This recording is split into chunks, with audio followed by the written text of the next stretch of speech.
Hey y'all, Bloodwing here, back to bring some grumpiness to your internet, and welcome back to Redneck Radio, the live stream where today you get an extra healthy side helping of barbecue short ribs.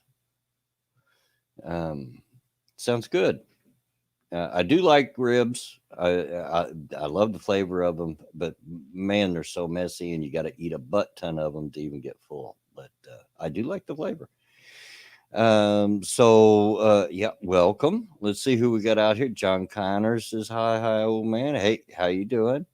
And they're placing their bets. Ryan, if I'm awake, I have a cup of coffee. That you can make bets on. So yeah, I drink coffee from the time I wake up until I go to bed. Uh, yeah, and John Connors got it, and Mountain Dew is right here handy. Although I do need to get another bottle because this one's about empty. But anyway, yeah. Hey, how you guys doing? I'm glad to see everybody show up. Shio, it's making about 37 minutes. Zero the hero. It's been a long time. We still placing about there. Yep, they still place them. Um, Hope everybody's doing well. You know, whether you're under self quarantine or whether your job's been deemed essential and you have to go out and work. I hope your day's going good for you. And Zero says he'll go with 55, Dad. Yeah. Jay Wolf says afternoon.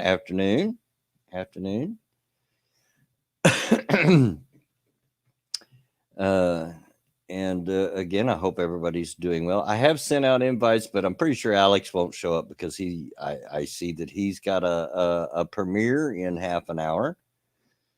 Um, and you guys won't hurt my feelings if you want to go over and watch that. You know, Shield says was falling asleep through Rando stream. Maybe you'll keep me awake. Maybe I don't know. I don't know.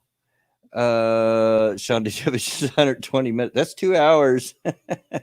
Means I got to make the whole stream without peeing. Um, but and who knows what Monkey's up to? But they have been sent out. Although I've been hearing that start again, can't talk. I've been hearing that Twitter is having problems with the DMs. They appeared to go through, and I don't know what the exact problems are. I just seen a post about it. Um, but hello, Iceman Northland. But you know, I don't know if it's even went through. So, you know, we'll do what we have to do. So to start with, it's just going to be the old man, and I'll try to keep you awake, Shio. But you know, it amazes me that so you're hedging your bets, Sean. 1 to 120 minutes. So anywhere, it amazes me that anybody wants to come out and hear what the soul man has to say. So you know.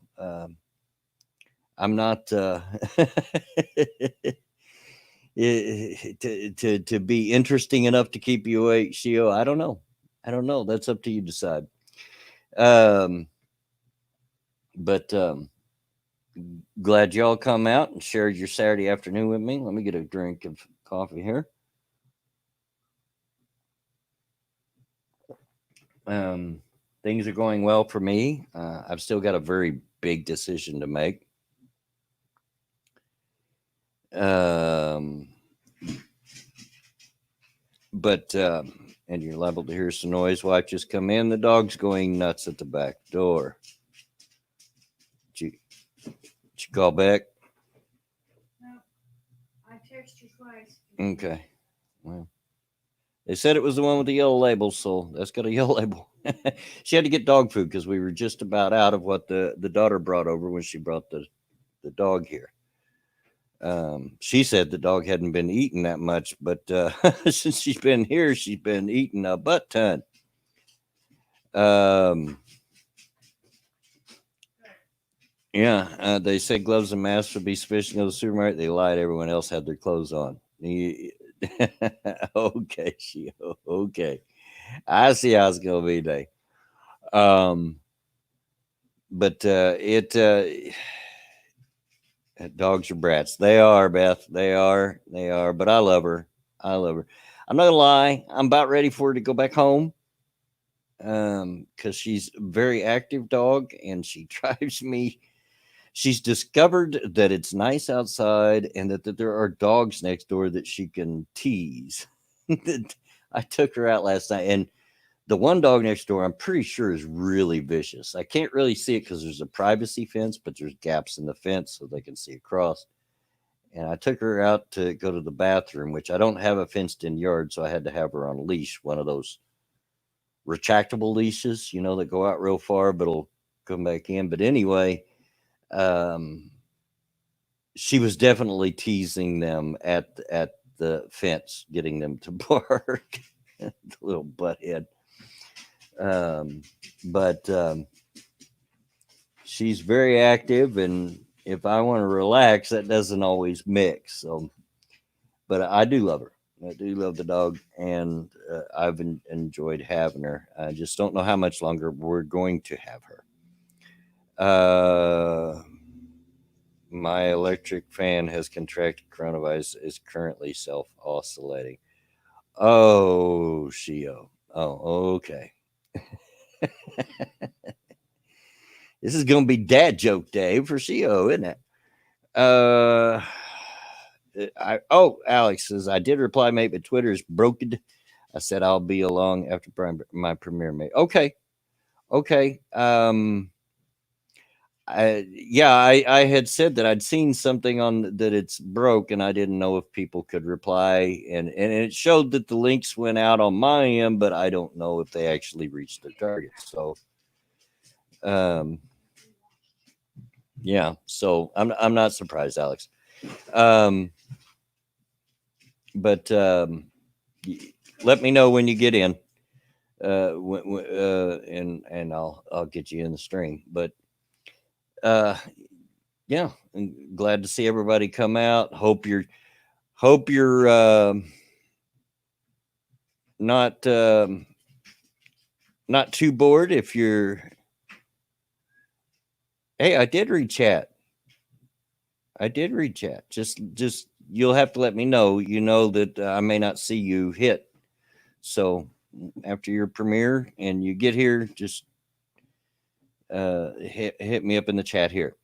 Um, Besides, I'm one of the better people at reading the chat. What are you talking about? I'll punch you right square in the throat, boy. Swear to God. I'm almost completely sure I got herpes from that dodgy Hong Kong whorehouse. Okay.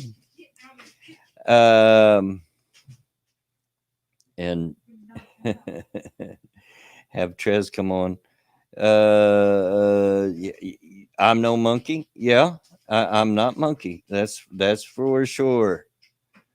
I'm not. I love monkey to death, but we are two completely people. Alex, I've been responding to you. Are you not hearing me, bud? I'll leave that here and wait and see if I've been responding to you.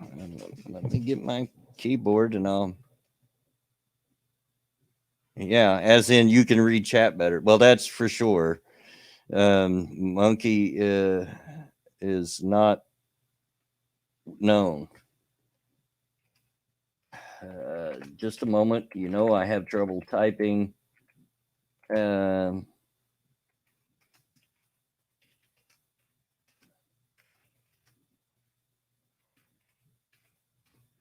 okay. All right.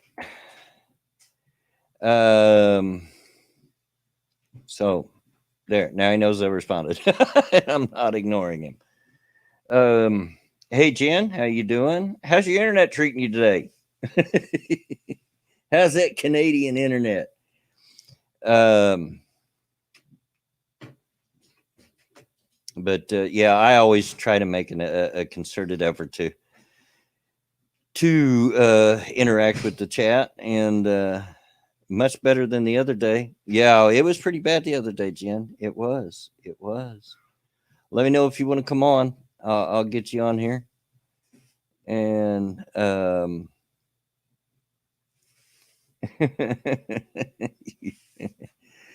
Alex says, I know having you too.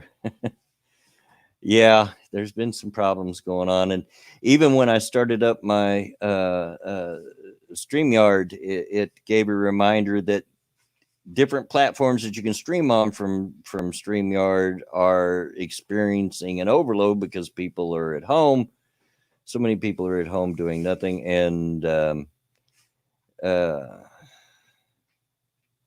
yeah, and so to expect issues. It threw DVR back several minutes, and I didn't notice. I got you. I got you. So you were watching earlier in the stream instead of what was live now.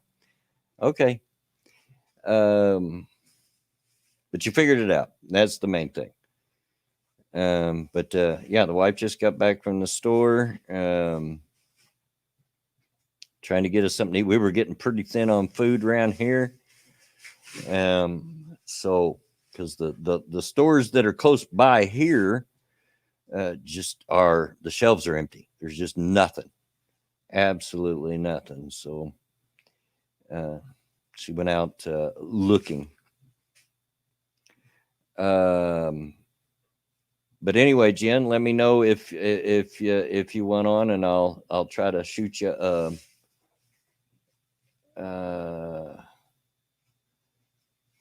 Oh, Monkey has replied. Let me send me. He's not gonna be on because he's got the grandkids.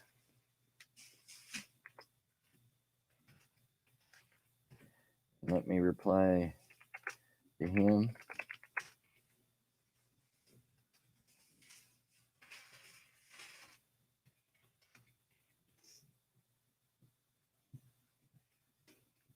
There we go. All right. And sorry, guys, I can't type. That's the things I can't do is type and talk at the same time. Cannot do it. Quit yelling at me, Jen. I'll send you a link. Get that put in. Da-da-da-da-da-da. And if this works, because Twitter's experiencing some problems. And there we go. Kyler says a little late, but I made it. Hey, better late than never. And I'm just glad you showed up. Glad all of you showed up.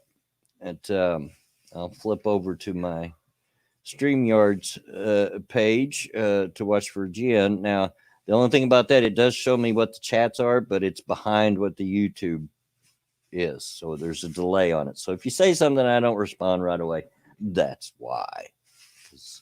I'm watching the StreamYards page, waiting for Jen. And is it not too bad so far, but my government is screwed. Yeah. Well, sorry. I may not always agree with Trump, but I'd rather have him than Trudeau. That's for sure and certain. And there she is. Let's get her in. How you doing, sweetie? Not too bad.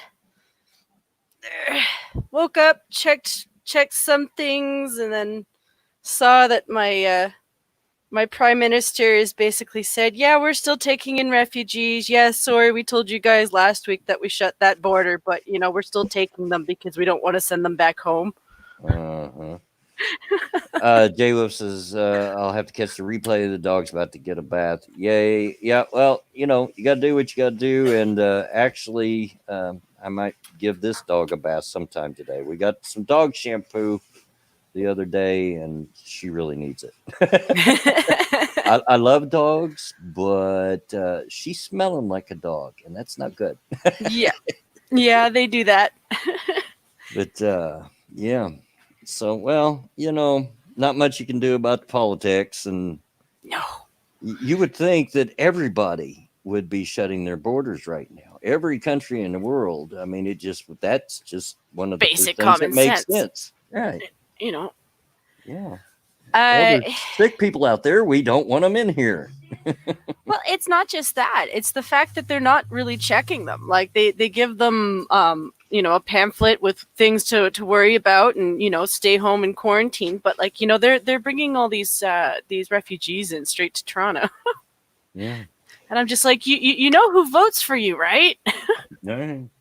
Kyler says, hopefully the pupper's a good girl about baths. I don't know. I've never gave her a bath because it is my daughter's dog, and my daughter hasn't told me. But I've got one of those combination tub showers. So what I'll do is just get the shower warm, then turn it on, get her wet, turn it back down to tub, because you can switch it back and forth while I soap her up, and then switch it on. So she won't have water spraying on her the whole time. So we'll see what happens. But that's if I get to feeling like it. My hands, for some reason, are really sore today. They're just aching like mad. And I don't know what I did other than I put the entire truck, checked it in, and put it away yesterday by myself. That's not fun. Still with us, Jen? Yeah, I'm still here. Okay. It's just to put it in perspective, that's a job that it usually takes 5 of us to do. Ooh. But since they made the decision, my company, that no more than one employee in the building at a time, Oof. and except if you're in training, that there is an exception for that. And I was training another girl. So fortunately, she was able to cover the register while I put stuff away. Yeah. But if I hadn't had that, there was no way. I didn't get the entire thing put away, but I got a lot more done than the other assistant manager thought I would get done, because I did get it all checked in, and I got over half of it put away. But for some reason, my hands after that are just sore as heck. I don't know what I did, but hurt something. John Connor says, put a towel in the bottom of a tub. It helps. Okay. All right. I'll remember that.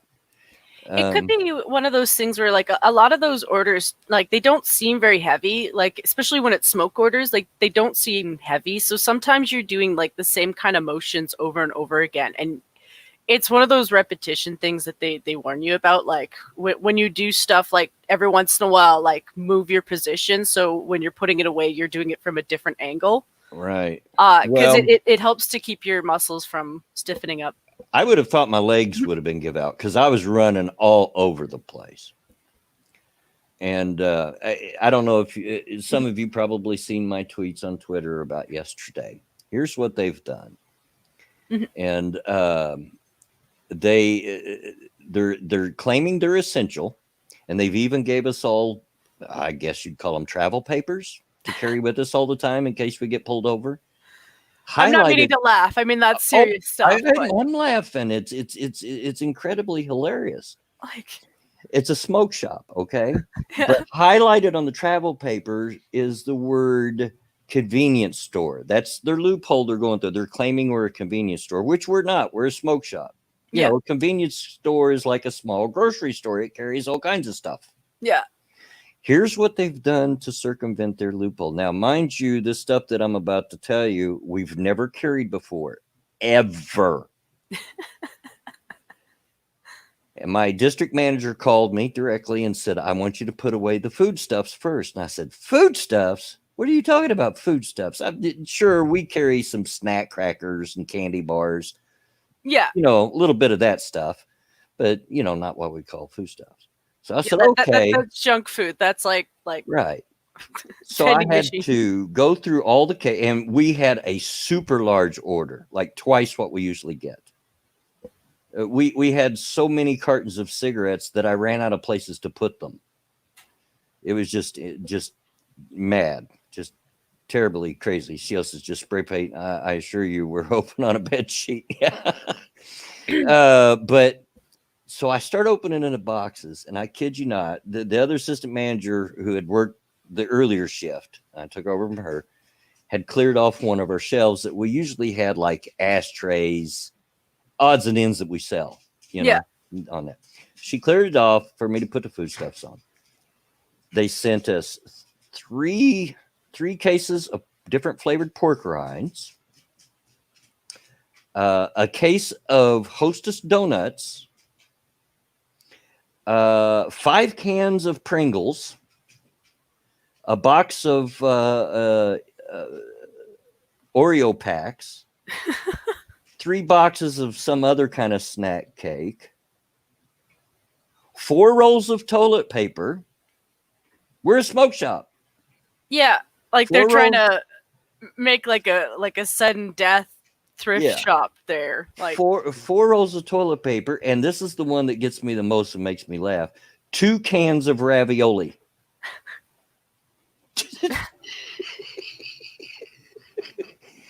And it's so obvious what they're doing. They don't expect to sell that stuff. They no. don't. What it is just employees so that they can point to that shelf, that one little bitty shelf, and say, "See, we're a convenience store." It's just so ridiculous. It just, oh my gosh. If I wasn't so mad yesterday, and I was in a really bad mood when I went to work yesterday, I was really mad. But if I wasn't so mad yesterday, I would have laughed because it was just. But I think, I don't know, maybe it's because I had to tear open all those boxes and there were so many. Mm. And I did have a box knife, but still, once you're done, you have to break them down. And some of the boxes aren't taped on the bottom. They're like glued together. Yeah, they're hard. Yeah, you gotta kind of punch them out.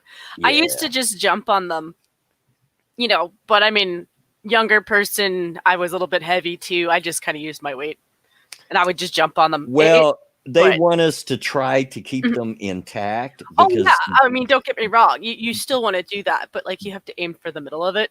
yeah, they actually ship them back Mhm. on the truck every day. Once he unloads what he's bringing us, he takes the empty boxes and puts them on his truck. Yeah, they reuse That them. goes back to the distribution center, yeah, and they reuse them. Yep, we had that too. Yeah, Iceman Northland says, I have travel papers because of the pandemic as well, but I'm a food grade tanker that travels all over North America. And that I can understand. Yeah. The supply lines have to keep going. That Yeah. is legitimately essential. But what my company's doing, It's it's silly. not. It's silly, but at the same time, though, like in an odd way, smoke shops are still kind of essential in their own way.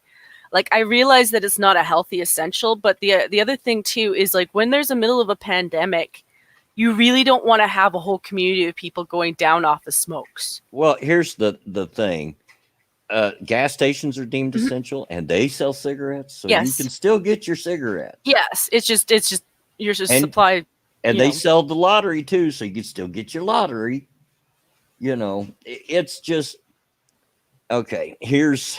And I've got a big decision, as you can see by the title. And I told the story on Twitter, but I'll tell it here because I know some of you don't have Twitter. I've got a big decision to make, and got to pretty much make it by the time the stream's over because I might have to call my district manager. It's really been building on me the last couple of days, and I haven't talked about it. When this thing first started, I wasn't too concerned, but Mhm. now I know people that have the virus and are in the hospital with it. I'm at very high risk because I'm 60 years old. I smoke. I have respiratory problems, and I have other medical problems. And in the job that I do, there's only so much that you can do to protect yourself when there's only this counter that separates you and the person in front of you. Yeah. And lately the way that people have been panic buying, it's a constant interaction with People who are Yeah. not. It's like I've been saying, people need to really treat it like everybody's affected, and you also have to treat it like you're infected. Even if you're not, treat yourself like you're already infected, and that's how you should be treating everybody else. Because when you're thinking in that in those kind of terms, like yes, you become a bit of a hypochondriac, Yeah. but for a month, if it meant keeping other people around you safe, you kind of got to do that. Yeah, And, and I'm it's taking what precautions I can. I'm Mhm. washing my hands. I'm using a lot of hand sanitizer, stuff like stuff Yeah. like that. But there's only so much you can do. And you can overdo it on that kind of stuff. That kind of stuff, you can overdo it, and Yeah. you can lower your own immune system doing it too much. Yeah. Now the Uh, kicker for me mhm. was when they handed out those travel papers, and I seen the reasoning behind claiming that they were essential. I'm like, That's ridiculous. Like that's just somebody on Twitter when I posted about this says, well, if they're a small company, they're doing what they got to do. And that I could understand, but they're Mhm. not. We are a corporate chain. They have many, many stores all across the Midwest. They are a corporate chain. and there's so many things that these people could do that would still allow you to function, but at least keep you safer. And I mean, not necessarily you, but like for people going into work. Yeah. Like a lot of places that still want to run essential, like, you limit your people that can go in. Like, if you have to get to the point where you're only allowed to have 1 or 2 customers in the store at a time, that's what you do. Yeah. And people just And they have to. said that we're not allowed to have more than 10 people in the store at the same time, which is a lot because our store isn't that big. Yeah, and You see, know. I have issue with that. Like, don't get me wrong, it's good that they're doing that, but like, if you have to get to the point where you have to limit yourself to 5 people, then you limit yourself to 5 people. I understand it's a pain for the customers, but it's for their safety and yours, right? So, Okay, not to change the subject, but I got to read this from Shio. People always ask me where I got my incredibly detailed tattoo done, but they never believe me when I tell them Madrid. Nobody expects the Spanish ink precision. Oh, Lord. Shio. Shio. Oh. I believe that Monkey likes to tell him to go sit in a corner. Him and a couple people. Yeah, but I like dad jokes. I did. It I was like good. stupid jokes. I do. But yeah, that was the thing that got me started. That was the kicker that kind of kicked me off thinking about it.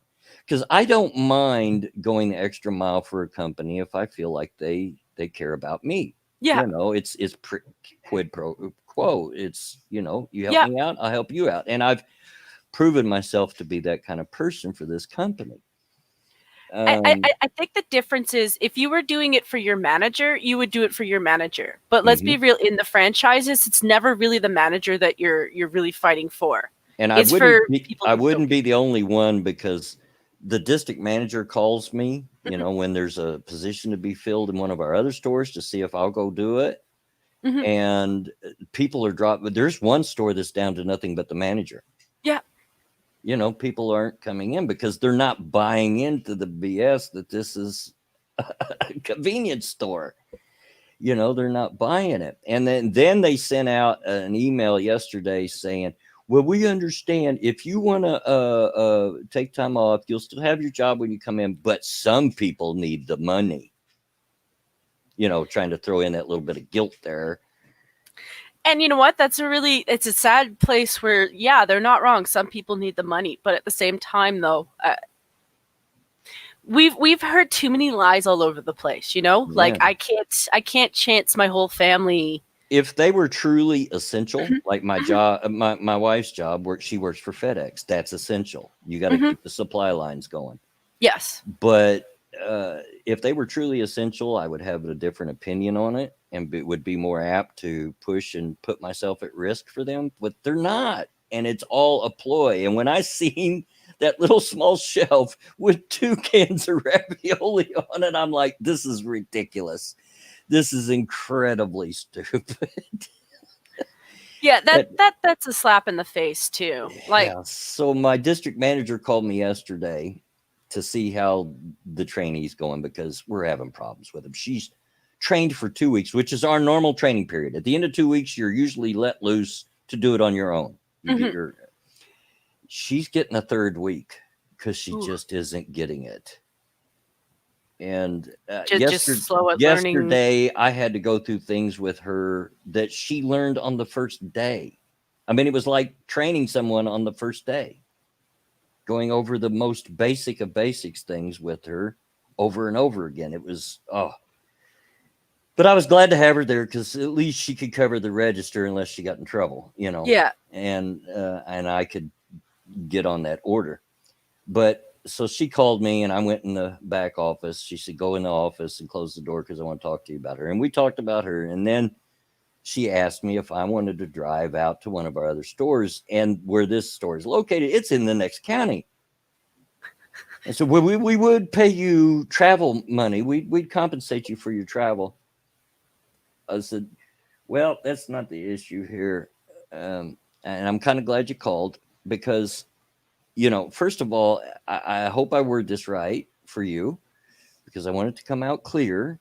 I believe I've worked very hard to build the reputation of being the sort of guy that you can count on. If there's a shift to be covered or whatever, call me. Right? Mhm. And she goes, oh, yeah, absolutely. And I'm like, but I'm getting scared, and Mhm. I'm scared for my health and safety. I'm scared for my family's health and safety. And I'm getting to the point where I'm about ready to just not come in, and to take it off until it's declared safe to go back out again. Yeah. And she's like, well, I understand, I get it, and yeah, you were very clear. Thanks for being upfront and honest and everything. Just don't, screw us. I said, well, I'll let you know in plenty of time to get somebody to cover my shift because I'm supposed to work tomorrow morning. Mhm. But yeah. If what I didn't tell her is, look, I would be more apt to. I wouldn't even be in this dilemma if you guys were being honest. Because if you guys were being honest, you'd be shut down anyway, and it wouldn't even matter. Mhm. Because you are not essential. You're not a convenience store. Hey, Pat, how you doing? Amanda, how you doing? Hi, Pat. Hi, Amanda. It's that I mean it's all scary. It is all scary. And the thing is you don't want to screw them over. It's not like you're not sympathetic for their end of it either. Yeah. I understand why they're doing what they're doing, but at the same time though, you're really putting people at risk. Yeah, and I told her up front. I said, the only reason I'm even here today, and I've been coming in for the last week, is so that the Kim, the other assistant manager, and she's my buddy. She's a real good person, a good employee. Just I get along with Kim really, really well. I said, so she's not left swinging in the wind, because our manager's already in. She's been quarantined because she got sick. Oh. So she's quarantined for at least another week, and it's just, I don't know. I still haven't decided implicitly what I'm going to do. And Monkey replied to me on Twitter, says, do what you feel is right. And that's what I'm going to try to do. But I'm still wrestling with it because there's that part of me that wants to be safe and is not buying into this whole BS they're peddling. Then there's the other part of me that has a work ethic, It would be so much easier for these people to make their decisions if our governments would just come together and start talking about what it is that they're supposed to be doing. And I realize it's like the small business, big business, and then the Dems being, let's see what cash cow we can cash in on. And it's like, no, we these little businesses that are holding people in right now, if they had an assurance that they could bounce back, like, yes, they're going to lose money, but they could bounce back from it, they would have no problem sending you home for 2 weeks, or they would have less of an issue with it. It would be like, you know what, this is. Well, I've seen the numbers. One of the things about training for assistant manager has done for me is I'm able to see the numbers behind the scenes. And we have more than doubled our business for a normal week since this has started. Because people are panic buying. So, that's more than enough to cover, shutting down for a week or two. Yeah. It's natural disasters happen. I realize this is one of those ones where it's invisible, so it's really hard to see the damage. But it's like if your area was flooded and the store was flooded, they'd be down for 2 weeks. They might be down for like months. Yeah. Shit happens. Like, well, the bar next door has been shut down for about 2 weeks now. Like this is the thing. Like, I understand the fear is, and our government's just as bad. Like, I keep hearing stories about people like we're supposed to be getting money from the government. Trudeau's all like, yeah, we're going to be helping all the small families and the little businesses, blah, blah, blah. They haven't had any conversations with the provincial leaders about it. They have no idea what they're talking about. So the provincial leaders are trying to gather what it is they have to put, but they're limited on their budget. And the feds are like, oh, we're going to handle it, but they haven't done anything. And I'm seeing the same from you guys. It's just more gross from the Dems. Like what I was seeing from the Dems was just so blatantly gross. Yeah. But yeah, I mean, I didn't mean to lay my issues out on you guys, and I don't normally talk about private stuff too much, but yeah, I've got a decision to make. Got to make it today. And it's not an easy one for me because, like I said, on the one hand, I want to be safe, and I'm getting scared for my own health. But on the other hand, I have a work ethic, and that part of it bugs me. Like you should be going. You got a job. You should be going to a job, kind of thing.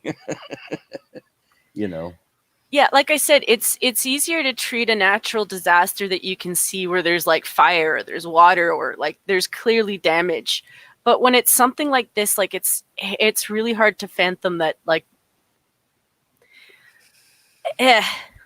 but like, yeah, cheer up, Bloodwing. I'm sure things will work out. Like it's one of those things. Like if you could just talk to them, and be like, listen, nobody wants to quit your job. Nobody wants to quit here. The last thing that they want is a lawsuit and a loss of business because somebody died from coronavirus working at a place that didn't need to be open. Yeah. And I'm surprised. Well, maybe not, but you would think they would take that into consideration. What's going to be the optics and the backlash if someone in one of their stores gets it while they're at work and ends up in bad shape or, heaven forbid, dies. Amanda Whoopjaw says, I'm freaking out a bit because my youngest has a fever. Hopefully just a normal bug, though. Yeah, I hope so too, Amanda. I hope so. Hope he feels better.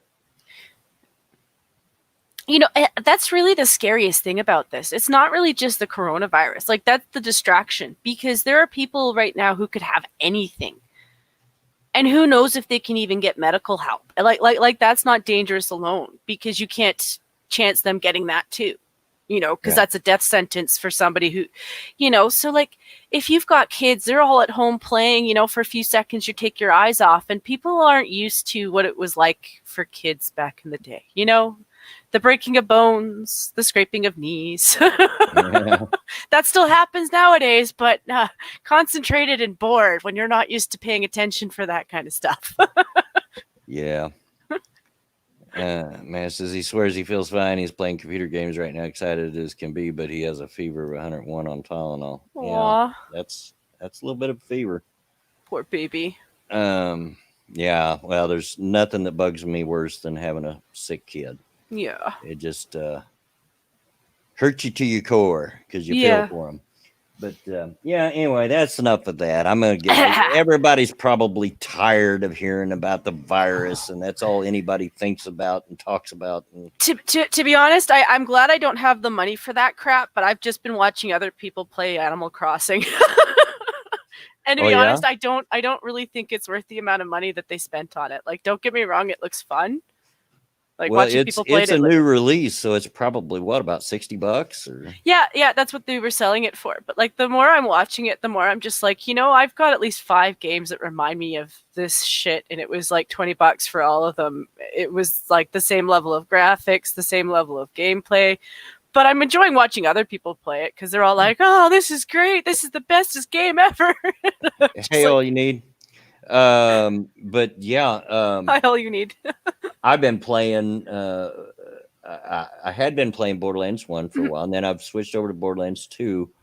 I'm wanting to play it through and play the last DLC for it because the last DLC is a tie-in to Borderlands 3, which I do have, but I have not played yet, and I'm not watching anybody play because I didn't want to ruin it for myself, and so that I can get to playing it. It kind of reminds me more of my time in Porsche, Shio, to be honest. Like, yes, the graphics are, yeah, the graphics are a little bit better in the Animal Crossing, but like I said, I don't know that I would pay $60 for it. I mean, it's a new release. I get that people, like they're paying extra because they want to play it right away. I'm just the type that I'm like, I wait for that one to go on sale. And for one thing, I can't get it anyway because it's not on Steam. So Yeah, Pat says I've been finding great deals on Xbox Live. Steam's been having some crazy deals lately too. That's how I ended up with Borderlands 3. I actually got it for half price. I mean, don't get me wrong. I totally get some people getting it because if you know that you're going to be playing something for 2 weeks in a position where you're supposed to self isolate, that's a really easy way to go about it. You know what? You get enough junk food for a couple weeks, which you can do. Yeah, I'm sure a lot of people did, and you just play a game for 2 weeks. That's not hard to do. Yeah, and the other big game that people are playing right now is Doom. Yep. Or Doom Eternal, I think is the full title. It was funny. There was a couple of memes that came out where it was just crossovers between Animal Crossing and Doom, and between like the female dog character in Doom, and they're just like battling it out together to defeat monsters. It was funny. Yeah, and I like games like that. I mean, I absolutely loved Quake, which was kind of a Doom-like game. I believe it was from the same people. But I loved Quake 2. Absolutely loved it. Loved the original Unreal, that type of game, because they're in a similar vein. But I've got to an age now, and I've watched some gameplay. I'm like, you know what? I don't know if I've got the reaction time to play this game. It looks like it would just make me mad because it's nuts. It's absolutely crazy. So I admit I never played Quake, but what I remember from Quake was a lot of people that played it really enjoyed the glitches on it. Like it was one of those ones where the glitches were amusing. Yeah. I actually have a fondness for games that do that. Like, don't get me wrong, you should fix your glitches, but if you have a glitch that makes me laugh, I kind of like it when they leave them. Yeah. Yeah. Yeah, absolutely. And that's one of the reasons I do like the Borderlands series, because the creators seem to get it. I think they're gamers, obviously. And I've mentioned before, there's a glitch on the General Knox DLC. Okay. Where you go, and the whole point behind that, you do these several missions to get a chance to go into the armory, which is just filled with hundreds of weapon boxes. Yeah. And you have 3 minutes to loot it before it blows up. But there's a certain spot in the floor, if you know where it's at, on your way in there without triggering the timer. And if you crouch on that spot in the floor, you'll fall through the floor into the armory, and you can loot every box at your leisure. And it's a well-known glitch, and they've left it in. And it's on Xbox and the PC version. So they've done that on purpose. They've like, okay, we get it. You guys are gamers. You want the loot. So Shio says, yes, it was the same company. I was pretty sure it was. Yeah, I remember hearing about that stuff. It's one of those things where like I followed a lot of the Gamergate stuff because I followed articles. Like I've always been the type, like, even though I don't necessarily play all games, I like to follow other people's nerddoms a little bit. Because I fall under the belief that once they attack mine, they'll attack yours and everybody else's. So yeah, I like to at least know a little bit about what people are talking about. So when I hear some goofball talking about shit, they're not knowing what they're talking about. Yeah. I like to have some idea, but like, yeah, I'm not much of I don't have the reaction time for those games. And well, at my age, I don't anymore either. I used to. I used to, but not anymore. I mean, when I was a teenager and in my 20s, you had to pay $0.25 to play video games. Yeah. And I used to have my initials on. There was a particular game called Omega Race for one, and other games, but particularly that one, that my initials was in the top 5 players, because that's the way those old quarter machines used to do. They if you were one of the top players, you could put your initials in, and it would show up on the screen when people would look at it. To see who was best at it. And my initials were on every machine in at least a mile, maybe 2 mile radius, because I played a ton of it and I was good. But Yeah, don't have that reaction time anymore. Shio is pointing out a rumor that I heard, and yet again, this is a game I haven't played, but Dragon's Lair? Yeah, about Oh, making yeah. a series out of it, and I was like, well, I thought that one was based off of a cartoon that used to be. It's one of those ones that should have been a Disney movie, but it wasn't. I think it was the other way around. I think the cartoon was based off the game. Yeah. And the game itself was a series of pre-recorded clips, and depending on what you did and the decisions you made depended on what happened next. Yeah. So, yeah. Yeah, it was one of those ones where like the guy who was the main director of that movie, like he started his own company for a bit. Like he was the guy who went off to do the American Tales and had his own genre of movies, but he never really his stuff was really good. Like I would say his stuff was on par, if not a little bit better than a lot of Disney stuff. But Disney went like such a completely different route, and they're so controlling over what their people do. Right. But yeah, I can't remember his name, but like I was following a documentary on him because like he did a whole bunch of series, like Yep. Yeah, All Dogs Go to Heaven and Now, like another game I've been playing lately, and some of you all know that because you watched me play it during my OBS test, is I have Bioshock, but it's a remastered version. Oh, it looks good. It looks so good. And I absolutely love that game. And I may stream later today, if not today, tomorrow. Stream some gameplay of that, pick up where I left off. If you guys are interested in watching that.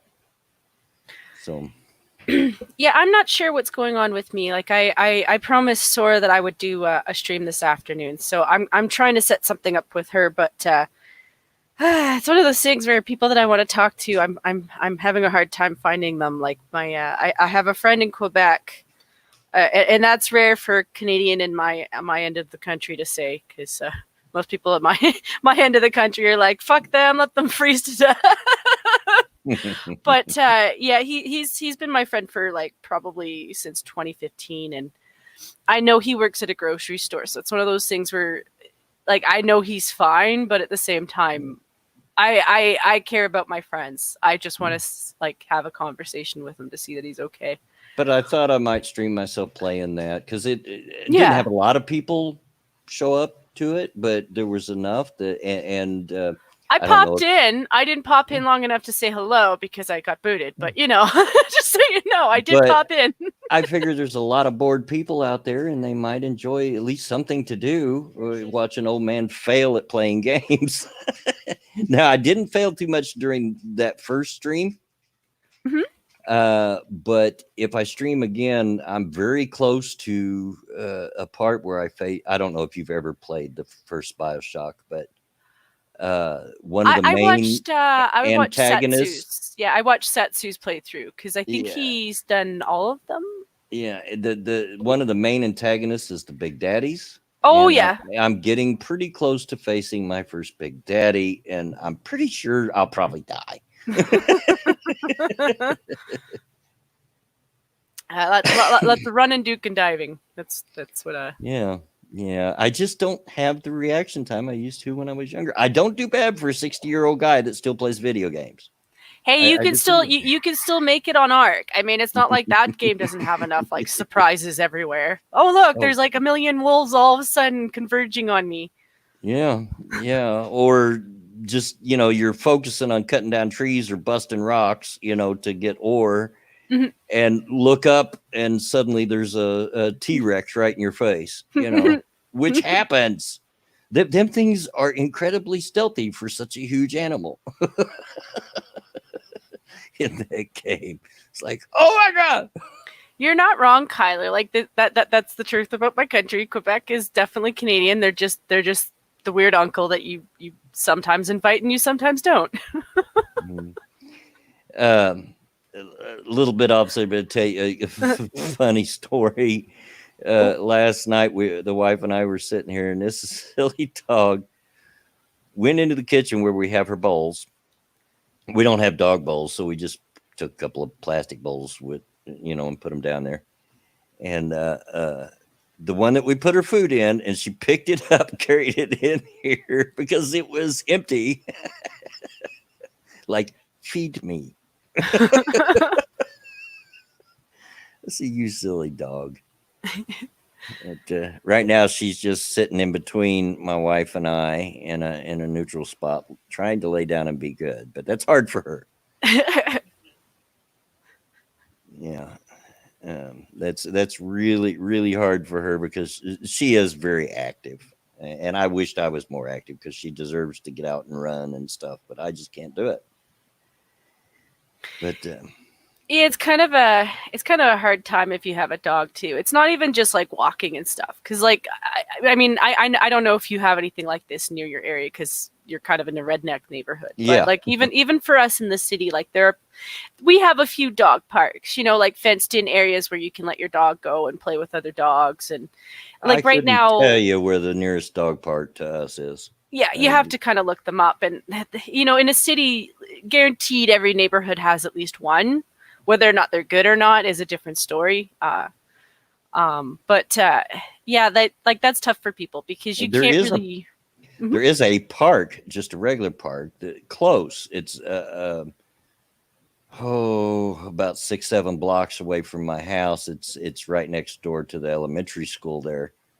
And it is it's not part of the school. It's an actual park. It's overseen by the Park Services of Indianapolis. Yeah. Kyler, no, I do not have a fenced backyard. That would make it so much easier. I could just let her out and let her back in when she was ready. So I have to take her out on a leash every time she needs to go out because I'm not chasing her down. Not doing it. and I don't think I could trust her to not run off without a leash. Not because she's a ill-behaved dog. She just very excitable. She would do one burst and that's all it takes. Yeah. Dogs are fast when they want to be fast and they don't even realize I'm gone. Yep. Yeah. No, I don't have a fenced-in backyard. And for this case, and when the grandkids visit, I wished I did. Is she a little bit of a beefcake too? I think I mentioned this last time, but like my understanding of her breed is they're kind of a little bit tough. Like my parents' dog, for his breed, he's a wuss. Like compared to the last dog they had, my dad's got a favoritism towards labs. Mm-hmm. So the last two dogs, too. Like the last two dogs we've had were golden labs, but Josh was his father was a police dog, like the guy that was supposed to go around sniffing out drugs, and very muscly. Like I don't know if he was a search and rescue part-time or something, but like his whole chest was muscle. Mm-hmm. And she's very solid, very compact. You guys seen her on the stream the other day, and to look at her, you wouldn't think she weighs that much, but I'm pretty sure she weighs around 60 pounds. Like there's some dogs that are like they are like they're born muscly, like they're more active that way. With their old dog, like my dad usually did all the walking because my mom's knees have been going for a really long time. But my dad would take him for like hour-long walks, or he'd go camping, or my dad's the more active of the two. And speaking of, she's trying to crawl up on my lap now. No, baby, I don't want you up here right here while I'm streaming. Okay. Like, I know you're speaking about me because I can hear the love in your voice, and they know when you're talking about them because they can hear the love in your voice. I'll scratch your head, but don't get up here, okay? You big cow. But she is a big old cream puff, Kyler. She's more apt to pee on herself than to bite you. Well, Well, and she's just very sweet dog. She really is. She's just a that's sweetheart. the thing with the muscly sweet dogs is they're very sweet, but like it takes one little tug on on a rope for you to go flying. Well, yeah, if I'm not if I'm not watching what's going on, Mhm. and if she takes off one direction while I'm holding the leash, which she does, she'll pull me off my feet. Oh yeah. Like, she's very strong for her size, See, very just solid as a rock. I've completely changed my attitude and how I approach people with dogs because of that. It's one of those things where, like, if I don't know the full situation on the person with the dog, I won't necessarily approach. Like, I'll wave a little bit, or if I can see that I've made eye contact with the person who owns the dog, I'll say something like, "Oh, nice dog," because I know that I don't know what level of training people are in with their dogs. I don't know how I'm physically sorry, strong Jen. they I'm not are. laughing at you. I'm laughing at this stuffed dog. She's trying to inch her way up into my lap. She's just little bit by little bit. Like, Yeah, and she's probably got her eyes on you, and she's all like brown and sweet and like. the only thing keeping her, I got my hand on her chest to keep her down. You silly dog. I'm surprised you guys can't hear her sniffing at me. It's like, let me up. No. But having said that, my coffee cup is empty, and I really need some coffee right now. So I'll be right back. I won't be gone very long. In No fact, worries. I won't even mute myself. I'll just be gone that short of a time. No worries. I'm sure I can keep the audience preoccupied with stories about dogs.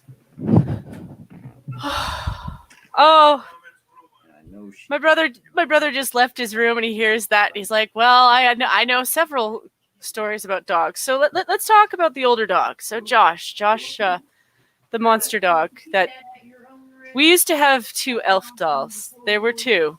Elf, the alien character from the show. The little stuffies, the little hairy stuffies. Mm-hmm. Elf. My brother's correcting me, even though I said it right. Mm-hmm. Anyway, needless to say, dog and what looks like a rat didn't end so well, and they were very damp, and I think my mom picked them up with tongs. Best stories about dogs. Or his friend's hat. Poor Mike. Put it down for 2 seconds, and his favorite hat. And a few seconds later, and my brother and underneath the table. Okay, I'm back. Chris, people can't hear your story.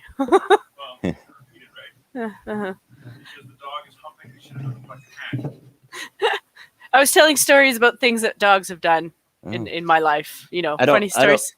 I don't know if you guys could hear me in the background while I was getting coffee, but I was going, ooh, ooh. That's because I just noticed that my wife brought back from the store this big platter with all different kinds of cheesecake on it. There's like 20 different slices, and they're all different kinds of cheesecake. Ooh. I'm like, oh, I feel sugar overload coming very soon. Love cheesecake. Kyle says, my niece's dog Jack, he's a Jack Russell, and little guy is a positive unit for your side. Yeah, and speaking of very active dogs, they're very. I like the Jack Russells, but they're so active. They need somebody that can take them out more than I can, and run them and let them work off that energy. But Cheesecake Gibbs, no, I'll fight you. I'll punch you in the throat for a piece of cheesecake. Yeah. Oh, yeah. Ooh, might have to go get me one before the stream's over. I hear it calling to me in there. It's calling my name. Now that's stuff that I might be doing over time. I just gotta figure out what it is that I want to do, because I've got time. I do have some ingredients. I actually managed to buy some butter, and I'm like, you know what? This is a good time to do some baking. Before the stream. Sorry, my wife was talking to me and I had to take my earplugs out to hear her. No worries. Hi, Mrs. Bloodwig. Jen said hi. Hi, Jen.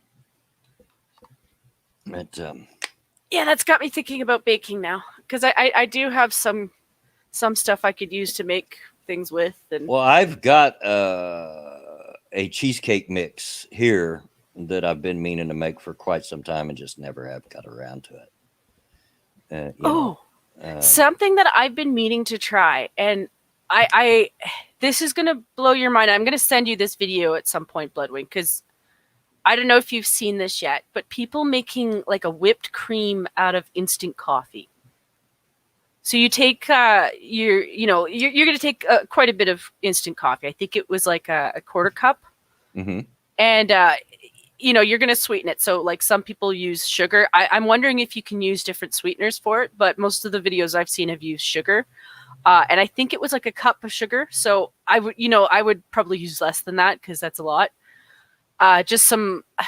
It was like hot versus cold, and then you just whip it like you would whipped cream, and it comes up like a stiff whipped cream. Huh. And I was just like, that would be a perfect mix to make like a low fat cheesecake. Yeah. Like because like it would be coffee flavored, which I have no problems with that. Like a Right. coffee cheesecake is amazing. So yeah, I saw this like video, and it's one of those things I got to convince my mom to let me try it, because anytime I try anything with sugar, she has a meltdown. You know what I mean? But I'm just like, if I could figure that out on my own, which I'm pretty sure there's already people who are looking into it. I believe it's called a dulce coffee. And it's Korean in nature, but like I've been seeing a lot of videos on it, and it's just weird as hell. So there's two different ones. Like there's one that's more of like a creamy coffee topper, and another one that's just like they whipped it a little bit longer. Yeah. But yeah, like I said, I am the type of person who will investigate something like that and make like 10 Kyler desserts. says, well, they made it official. I'm off until the 6th. Those guys I work for are probably going to text us every Friday, tell us whether or not we're working the next week. Yeah, I wouldn't know how they would do it any other way. But Stay I safe don't know all the whether same, to, Kyler. yeah, I don't know whether to say congratulations or sorry to hear that. I don't know. All he needs is I have homemade cheesecake with chocolate ganache in the fridge right now. Hey, give. I love cheesecake. I want all the cheesecake. But, it's just my favorite dessert is rhubarb pie. I just have an affinity for it. I really love it. Mm-hmm. But cheesecake is not far below that. It's pretty close. I have off and ons with cheesecake. I think it depends on the thickness of it. Like if it's because some cheesecakes are really really heavy, and some of them are lighter. I like the light ones. Yeah. I'm not so big of a fan on the heavy ones. Just I'm because not a real big cake eater. As in regular cake, it's okay. I like. Mm-hmm. I'll tell you what kind of cake I like, and a lot of people don't like it, but I do. Is carrot cake. Okay, I could see it because it's a little bit more moist. It's got a little bit more texture to it. I like carrot cake, and that was one of my favorite things in school. They would service this carrot cake every once in a while, and I'd be like trading people, like, "Give me your carrot cake." See, and yet again, for me, that was one of those ones where some carrot cakes were better than others. And you know what really made the difference? The moistness of the cake and what icing they used, because one or the other could completely ruin the cake. Yeah. And that's the thing is I went through a lot of daycare system. It's a hit and miss when it comes to the food. So sometimes you get people who are really good at cooking, and then you get people who are just like, yeah, I'm used to my mom buying cakes from like the freezer section in Safeway, and it's like cheap, dry. I want to address this. Pat said we'll battle over cheesecake here. When my mom cooks for family gatherings, I get a whole cheesecake for myself. I was the same way with rhubarb pie. My grandmother always made one for myself because she knew I loved it. But Pat, you're a big guy. I would never try to take you on except for maybe cheesecake. That might be the reason. That sounds really good. Yeah, all you need was saying that he made an icing for his carrot cake with like a maple syrup. That would actually probably be really good. Another cake I really like too that I don't know if everybody's have it, but it might be a regional thing. I don't know. It's mayonnaise cake. It doesn't taste like mayonnaise. There's just that there's mayonnaise in it, and it's very light, very fluffy. Well, if you construct what mayo is basically egg whites and oil. Yeah, So yeah, it is. Yeah, I could see that. It's just to make it creamy. yeah, and it's very good, Mhm. very good. But I'm normally not too much for cake. Not a real pie eater either. There's just certain pies I like, and the others are kind of like, okay. Yeah, I'm the same way with that one too. Like for pies, for me, I would say pies without fruit. My favorite one is probably pecan pie. Yeah, I I like like a that good too. a good pecan pie, but like it has to be like the right ratio of the filling I to think really. my wife's favorite is apple. I think Okay, apple pie. Yeah, she's nodding her head. Mine, as I've already mentioned, is strawberry rhubarb. rhubarb, Mhm. and I also really like lemon meringue pie. Yes, yeah, a good meringue. Yeah, Oh, I had to laugh at that one. It's one of those things that holds me back from baking more often because I can absolutely make a really good meringue. Whether it be lemon or lime or whatever citrus fruit I have on hand, because like honestly, that's really the difference. It's just what you have. Uh, it was Oh, just all you having need, to. all you need is I made mayo cake and zucchini cake for some nuns once. Ooh, zucchini. Ooh. Oh, my mom used to make uh, zucchini bread all the time, Mhm. which is like pumpkin bread, that kind of thing. It's a But pound cake. It's a yeah, kind of pound cake. but even better. And oh, it was so good. I was, Yeah, oh, my mom used to make a really good one. Like, and I'm a little bit partial because I like chocolate with anything, but chocolate with good zucchini. Oh yeah, chocolate goes with everything. It's like bacon. In it fact, really chocolate goes with bacon. sure does. No, I don't. Yes, it Yeah. does. Oh yeah, that was the funniest thing was like watching because obviously people have been bored the last couple of weeks. I know I have because despite the fact that I'm used to being an introvert, I felt like a lot of people who could have been streaming weren't streaming. Yeah. And I Uh, every time I'd want to set something up, nobody was doing anything. So, real but quick, thank you, Cryptic, for the donation. I came into people talking about food porn, porn, you can always food go into food porn. porn is amazing. I bet y'all didn't think you'd tune into the stream today and hear talk about cake and pie and Well, this stuff. was the thing. I was watching these like professionals talk about making like stiff peaks with egg whites and acting like it was completely impossible to do it by hand. And I was sitting there like, how do you think they did it in the first place? And they're like, well, you know how long it took them? I'm like, yeah, it took them 30 minutes. That's why like that's how it worked. It took them 30 minutes to do it. Yeah. Cuz that's how I do it. Like that's why I don't make those pies is because if I am making a meringue pie and I have to whip it by hand, I have to use specific eggs and stiffening to do it. And yeah, I'm beating it for like 20 to 30 minutes. So by the time I'm done, my arms are dead. Oh yeah, I'm sure. They're I'm dead. sure. Yeah. Yeah, Kyler, I like zucchini everything. I even like fried zucchini. So yeah, zucchini's good. And another thing that I like cushaw, which is another gourd. And if you make a cushaw pie, it's very similar to pumpkin pie, but I like it better. And it looks like a pumpkin pie, except it has a slight greenish tint to it. It's very delicious, very delicious. Thank you, Cryptic, for the donation. What's your favorite type of cream pies? Uh, You know what? I don't like the fact that they're split apart because here's the thing coconut and banana and chocolate go very well together in one single pie. And mhm. you make that a cream pie and it's fantastic. Why do I need to split the three? Yeah, and there's a time and a place for them. Right? Yeah, probably my preference would be banana. Mm. I kind of do like the banana cream pie, but and I like banana bread Hmm. and all that stuff. But Yeah, it's all different techniques. Like, but honestly, the ones that I like usually have a lot of butter in them, so I reserve those for like the once in a blue moon treat.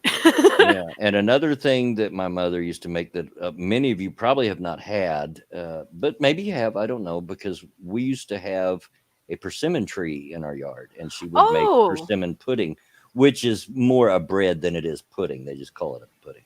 yeah, Oh, it's good. Very good. Very good. You got to know what you're doing though, because persimmons are tart as heck yeah. if you don't make them right. Same with we had gooseberry bushes in our yard too, and you eat those straight off the bush, you're a man because they will pucker you like alum. Uh, Yeah, it's one of those things that is going to be interesting over the next year, because and not bringing in politics, because it's just relevant stuff. Because my and parents usually go out to BC, to their place in BC. yeah, Um, CO that did not go over my head. I got exactly what cryptic meant, but mhm, I decided to ignore it. So, mhm, mhm. Yeah, pretty much. But yeah, like I was saying, they're not sure what's going on, because like that's basically what my parents have been doing for the last like 10 years. Is they treat this place in BC as their little like cottage away from the city, and then they go out, and my mom like works in the garden all year, so like she'll plant like the last couple of years she's had both her knees replaced, so like her garden's been like basic stuff, but like she likes to grow food, she likes to grow flowers, all that kind of stuff, and she's got like a massive amount of berry bushes, so like I'd say the last 10 years she's never had to buy berries at all, because she either brings them home fresh or she freezes them, yep. makes jam, makes compotes, make pies, she would Ky- give away jam all the time. Kyler says, "Oh, that takes me back. My grandmother used to make apricot preserves to die for." Hmm. You Hmm. know, the house I grew up in. Well, from the time I was 10, um, my dad still owns. It's only about 6, 7 blocks from where I live now. So it's in the hood, but they had a lot and a half uh, as far as the yard size.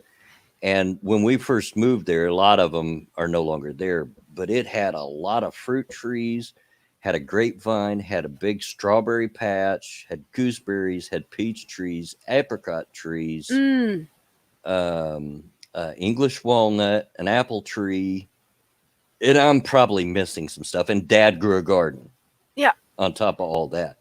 So my mom back in the day, every year would can.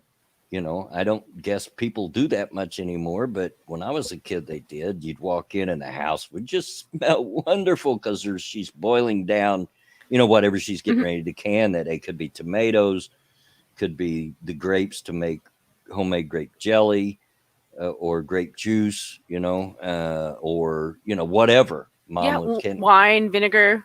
Oh my gosh, green beans, whatever it was she was Hmm. canning that day, it would just smell wonderful. Oh, and there were just our shelves would just be stocked with all this fresh food that mom would can that we got right out of our yard.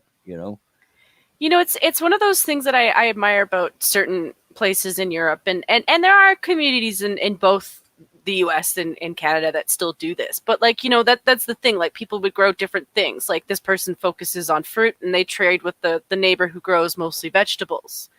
And then and I'm not talking about like communists. I'm just saying like general neighbors helping each other out, because Mhm. there's a difference between that and what they want to portray, the economy. It's Right. just like I said, there's a lot of things that I think people are going to end up having to start doing again, and it's not going to be as extreme as people think, because let's be real, we will bounce back. Like 2-3 years from now, we're going to look back and be like, yes, this was a shitty situation, but we will probably be fine, and there will be new businesses and Yeah. you know it's just for right now, it's the next couple of years where people are like, you know what, maybe we should have extra food sources that we can get from, on our own little I have a projects. lot of fond memories from when I Mhm. was a kid, and we lived in the city or on the outskirts. Where this neighborhood is on the outskirts of Indianapolis. I can drive, less than 10 miles and be in the next county. So it is on the outskirts, but we just had so many fruits, trees, and so many vegetables growing in the garden, and mom canning and canning all that stuff Mhm. into the mason jars and uh, Kyler mentioned his mom made relish. My mom, I remember, used to take the cucumbers that we would grow in the garden and make homemade pickles. Oh, and they were delicious. Um, it's just, oh, I think that's becoming a lost art. I don't hear of people canning anymore. Maybe they it's do. I just don't hear about it. a lot of that I find is it's not that people don't, but it's different industries. Like I find that most of that stuff comes from overseas, or the people who do it, you're gonna find it at farmers markets, Yeah. or like if you know areas where there's like, I'm gonna use my example because I don't know all of the groups in the US, but you guys have a variety of them too. But ours are Hutterites, Ammonites, a lot of those small groups, they still do all that kind of stuff too. But yeah, it is a shrinking art because There's a lot of people, it's a lot of time. It takes a lot of time to do all that stuff. So Yeah, like you there's could be making 6 batches of something and that takes you all day. yeah. Pat says I missed canned peaches. Yeah, we had two different type of peach trees in my Mhm. yard. We had the white peach and the freestone. And yeah, I miss those two. They were wonderful. And oh, to eat those straight off the tree, which you shouldn't do, but when you're a kid, you don't care about going and washing it off. You ate it straight off the tree. But yeah, we have a huge community of Mennonite Mhm. close to Indianapolis. So yeah, They're actually sold them a car once. they're interesting group of people. Like, I mean, nobody's perfect. Yeah, there are groups of them that steal from us. It was Yeah, used to be a joke for us up here. It was like, you got to watch out for those Mennonites. But I they're guess really hardworking people. I guess one of the differences between Mennonite and Amish is the Mhm. Mennonite will buy vehicles, because Mhm. I sold them a van once when I used to sell cars. Mhm. But they won't drive them. They hire someone to drive it for them and they'll ride in it. Yeah. But they won't drive them. I don't know what the loophole is. But See, our there guys are up some differences. here are hard bargainers for the farming equipment. So like any of the tractors, any of the new stuff, like they they will beat you out for that stuff.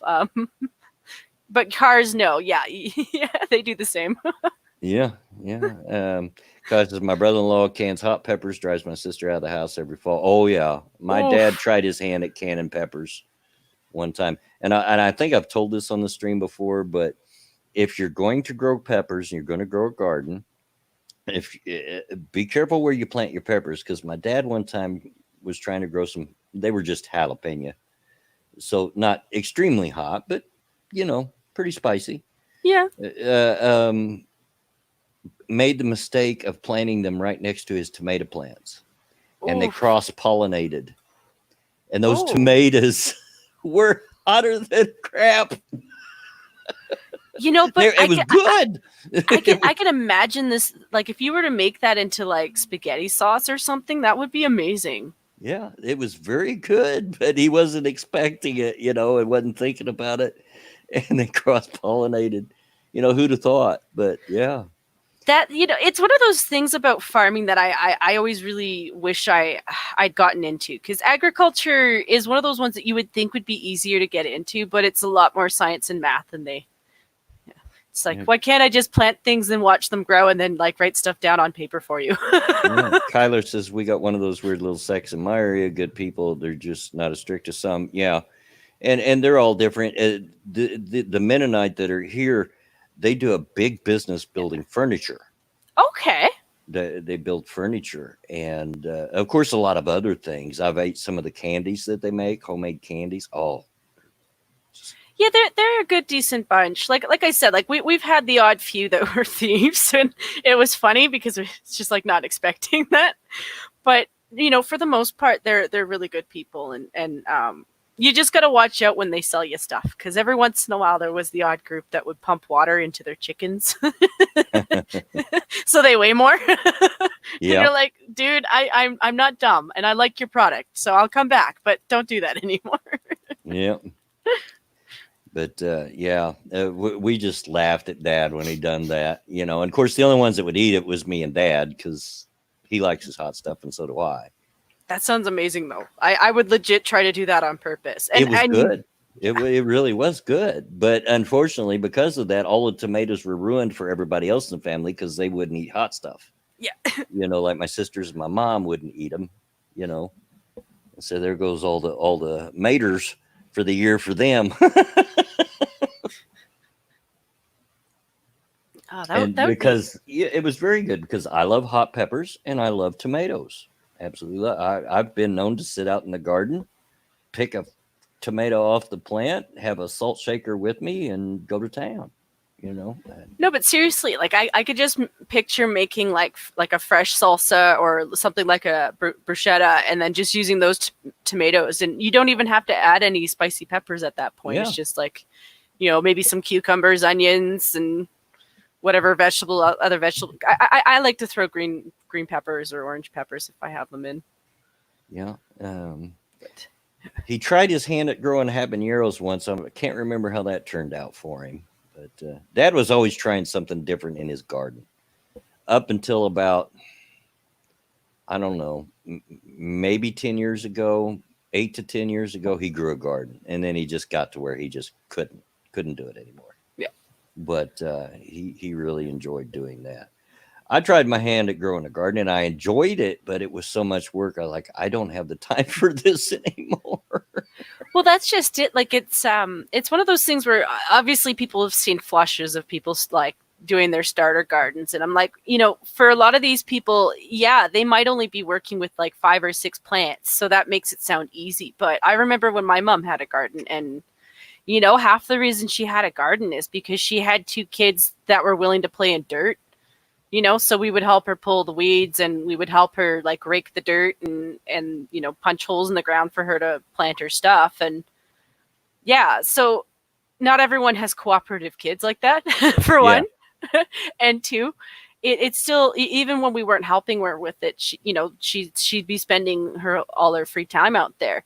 But this is also back in the day where, like, we only had like 10 channels of TV. So you had to find other things to do to keep yourself busy. Most of the time, people have other things that they'd rather be doing.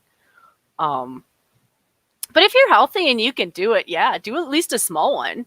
There's enjoyment to be had to be in doing it. Yeah, You know, absolutely. even if it is only like 4 plants, like, take care of 4 plants. You'll be happy for it.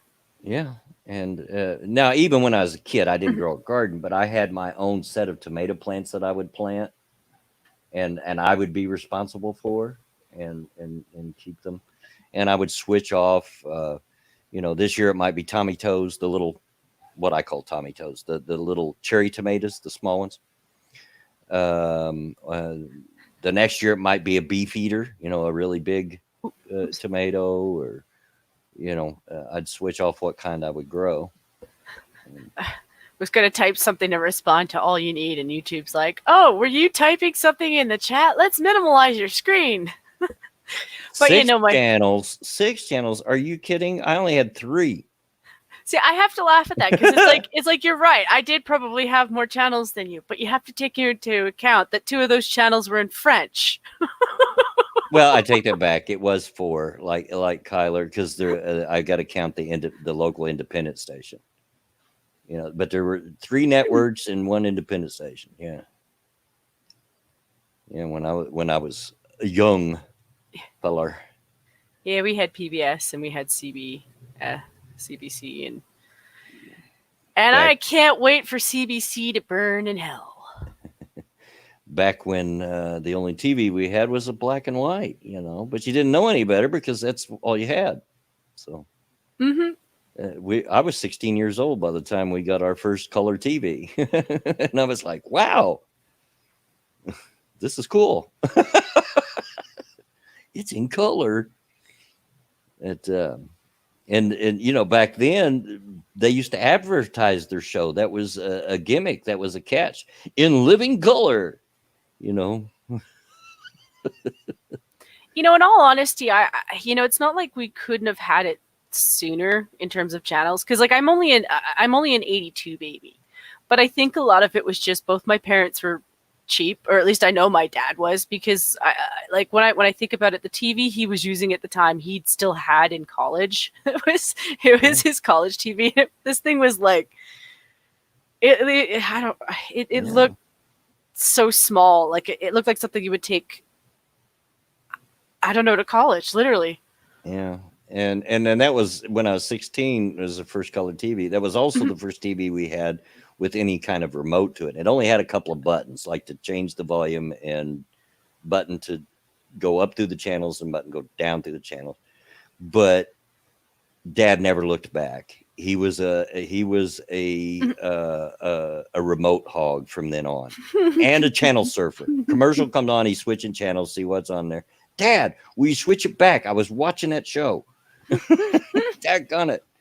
Stop that. But yeah, when I was a kid and had black and white TVs, I was the remote. Change that channel, boy. So I had to get up, grab the pliers, because those old black and white TVs were infamous for the little dial breaking on them, Oh yeah. and grab the pair of pliers and change the channel for him, and then adjust the rabbit ears till it came in clear, because each channel was different. You had to adjust the rabbit ears each time you change the channel. Yeah, I can't say that we were poor, Kyler. It's just like I said before. I think my parents could have bought things sooner. It was just between making a bigger payment on their house and getting a TV. They were like, let's just pay off the house first, and then we can discuss getting better TVs. So like I was too little to really think about stuff like that, because I had enough to do. Like my parents always had other things for the kids to do. Like my dad would make projects for us to do. Like we really only had a certain amount of time that was TV time, and my brother has always been about 50 to 100 pounds heavier than me, so I was on the losing end. All he did was sit on me, and it was just like, that's all. Back in those old days, we weren't exactly, I mean, we were poor, but we weren't like the poorest of the poor. Yeah. We had things and we had food, and but we didn't have a lot of nice things. We had to make do with a black and white TV because we couldn't afford a color one, and that kind of thing. Mhm. And I remember I could always tell when it was Friday, because Dad would get paid on Friday. And so on Friday, Mom would go out and buy a 6-pack of Pepsis. Now I'm talking about the big glass bottles of Pepsis. It came in a 6-pack of Pepsis, and a big bag of the original Doritos, which in those days only come in taco flavor. And that told me it was Friday, because that was her splurge day, and so we'd all get a Pepsi. And if we were really lucky, she bought ice cream, vanilla ice cream, and made what she called brown cows, which was a Pepsi float. So yeah, that always knew it was Friday. And if it wasn't the Doritos, she'd buy those shoestring potatoes that would come in a can. Don't know if you've ever seen them, but they're like sliced up potato chips, but thicker. Oh no, we actually don't have those. We have something called I can't remember the brand name, but like I think it was something like matchsticks, and they're just basically little shaved slices of potato. It's basically a chip. Yeah. But they're just like, they look like little toothpicks basically. And they were always like all seasoned. They're good, but they're really, really salty. For us up here, my dad was a big fan of cheesies. Yeah. So it was usually cheesies, but like we have a Canadian brand. I can't.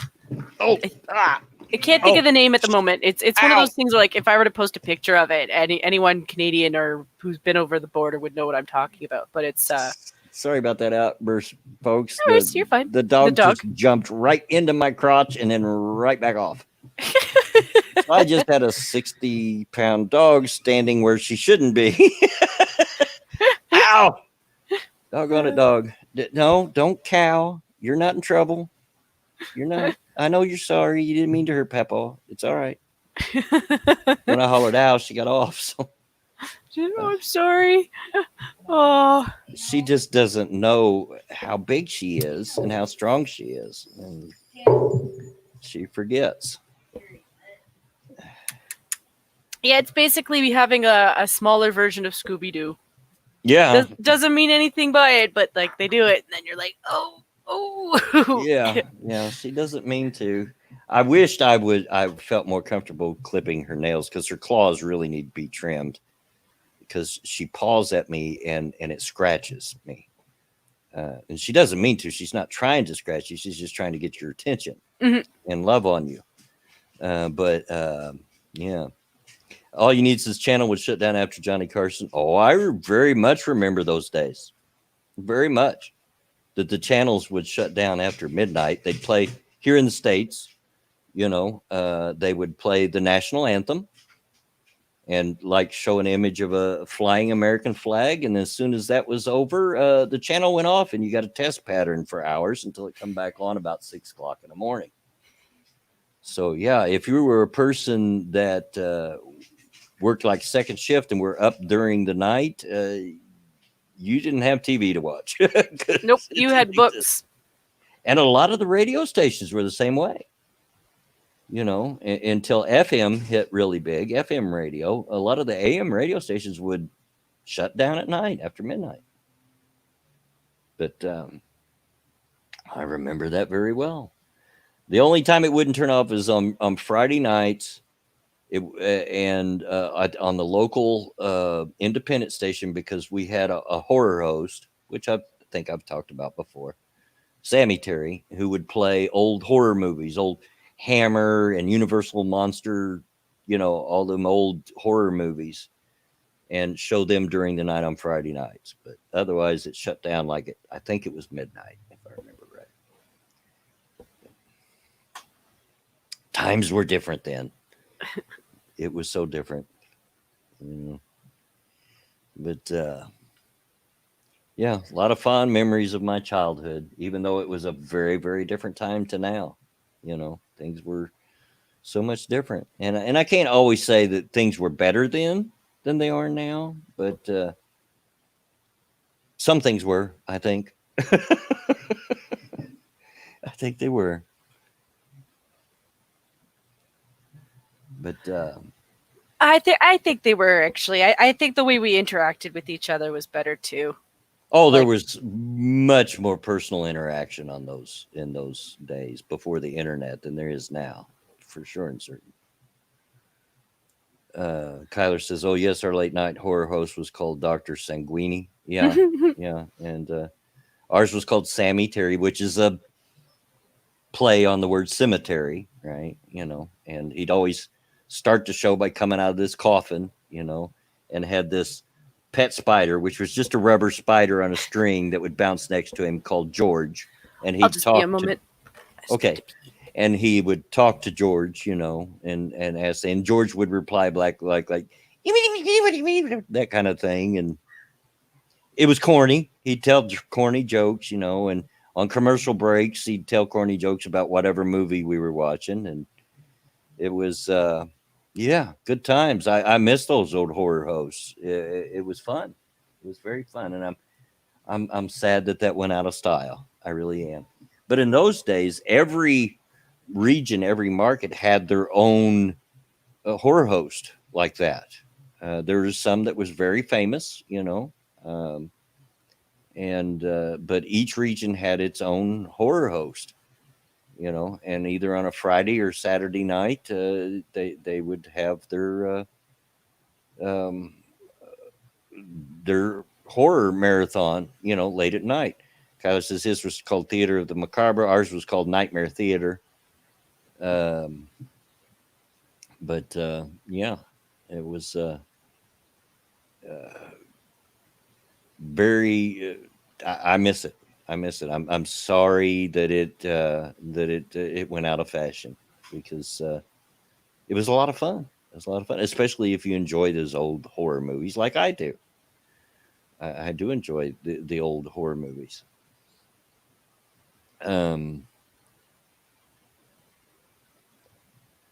Let's see. I haven't checked in with chat for a while. I've been responding, but not checking in. Hope you guys are still doing okay. Haven't seen Shio for a minute, so he must have fell asleep. Didn't do my job of keeping him awake. and I can hear the dogs next door because the wife just took our dog out or our grand dog out, and they go nuts when she does that. Um, so if you hear a lot of dog barking and growling out, I apologize. But they got Elvira on syndication after our local host passed away. Yeah, yeah. Ours actually lived to a very ripe old age. My youngest daughter actually worked at the nursing home that he was in after he retired, and his son took over the job for him. And they sounded very similar, so they got away with it. And his son still makes appearances. And his son's probably about my age now, but his son still makes appearances as Sammy Terry now when they have parades and other things because he's a local icon, because he was on. Oh my gosh, he was on for probably 20 years more. But I remember I met him once when I worked at a car dealership, Toyota dealership, and we were doing a commercial, and it was in October, so you had Halloween coming up, so we hired Sammy Terry to come be in the commercial. And it was funny because Sammy Terry was our horror host. They rented this really old hearse and Okay. had it in the background. And when they were through filming the commercial, they had to move that hearse out of the garage, and nobody wanted to get in. I'm like, you bunch of big babies. It's just a hearse. So what? It's had dead people in it. Who cares? So I had to get in and move it because they were all a bunch of sissies. So I'm not getting in there. It's had dead people in there. So what do you think? It's going to infect you? They're going to jump up. There's not a dead body in it now. And it wouldn't matter. I've rode in a hearse while there was a dead body in the back before. It don't bother me. But all you need is asking you, Jen, if you remember Elwee Yost. He was a Canadian movie host. I don't know. My dad might. Yeah. I think that's how you pronounce it. Elwee Yost, I guess. I don't know. Don't know if I'm pronouncing that right.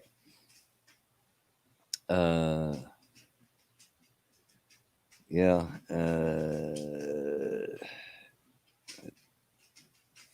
Sorry. Brain farted there for a minute and it just went blank. Yeah, I got it. Okay, I pronounced it right. Okay.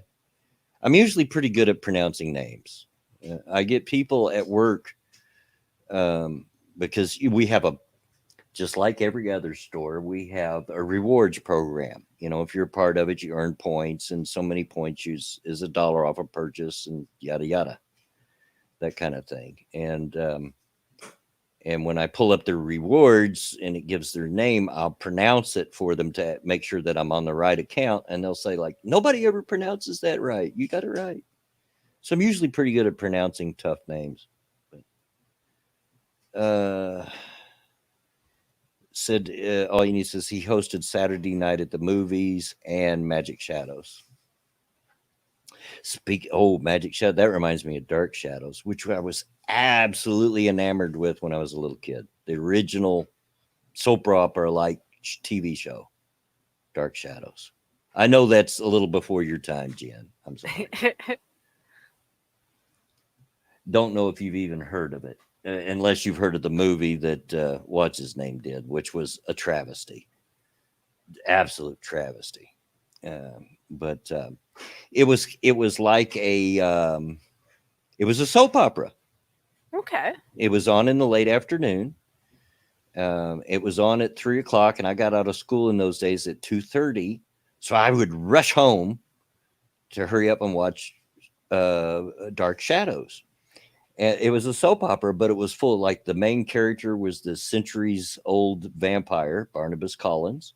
There was werewolves, there was witches, there was ghosts, but it was all soap opera.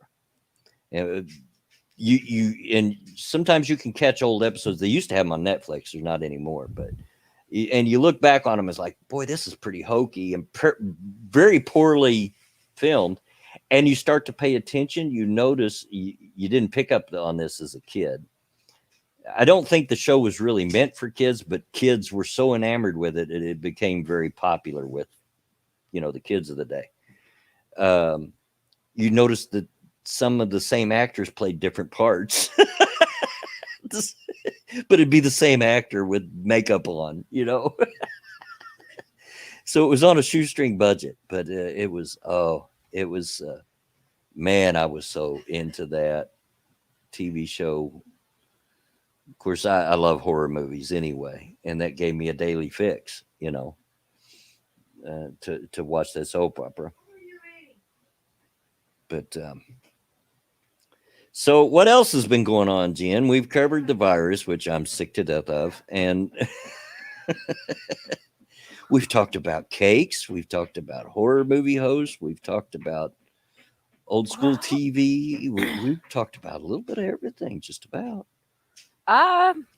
Well, I guess for positives in my life, I mean, assuming that my mom stops behaving like a crazy woman, because she likes to live on the edge and go out, despite the fact that I'm like, I can make ways to get stuff for you, Mom.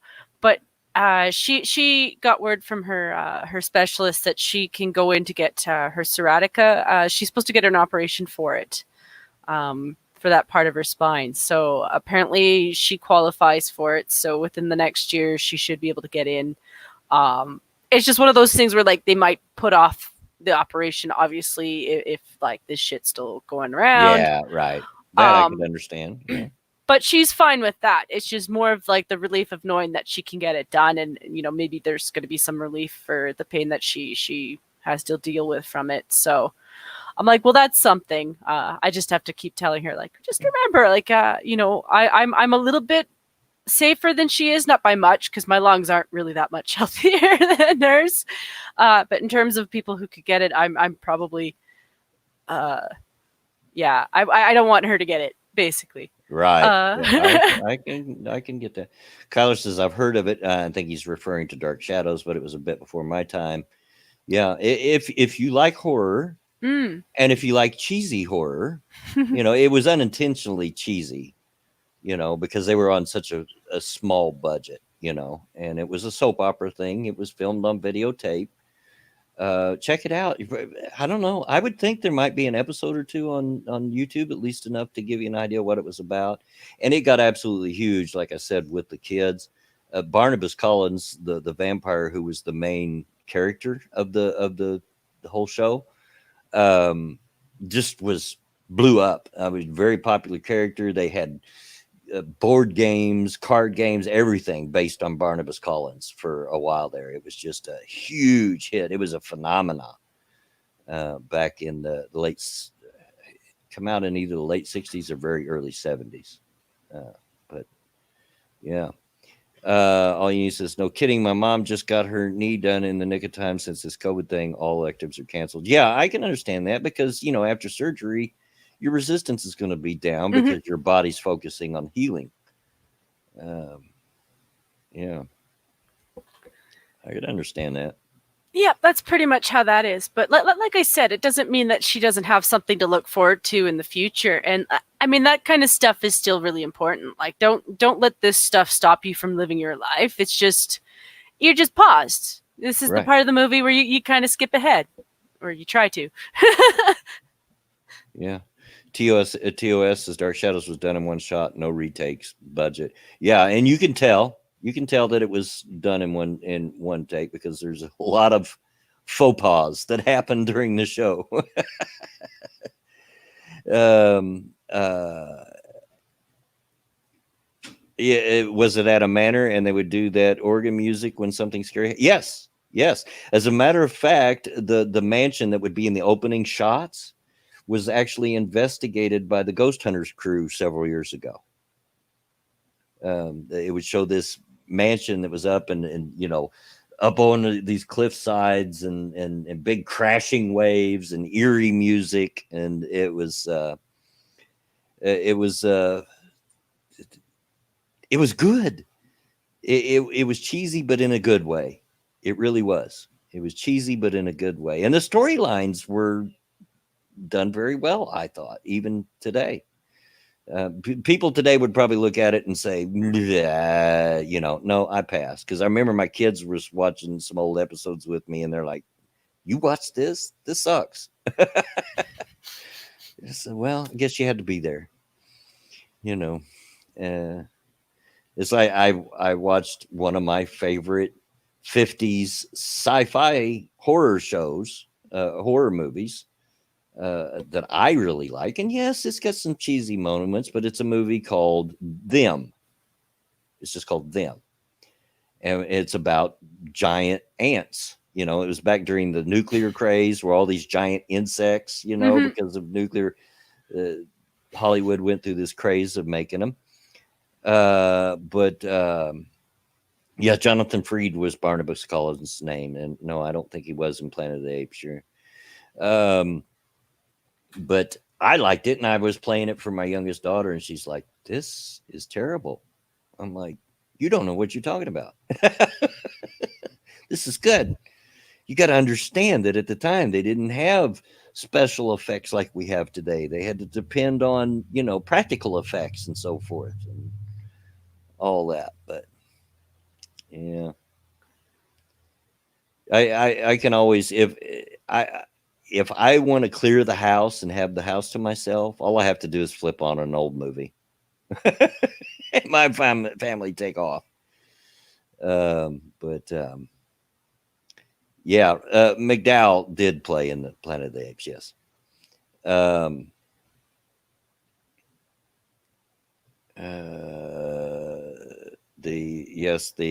SSF soundtrack was all Oregon. Yeah. Yeah, it was good stuff, and I would literally, and I wasn't the only one. All of us kids would just rush home as fast as we could. At the time, I walked to school. School was about 3 blocks away, and I would just literally run home so I would get home in time to turn on Dark Shadows, and I would get home just in time. And I actually was so enamored with it. I had this little portable reel-to-reel recorder that I would walk around and record things with, and I recorded the theme song to it so I could listen to it. Because I was just so crazy about Dark Shadows. Yeah, I understood that. SSF equals soundtrack. Yeah.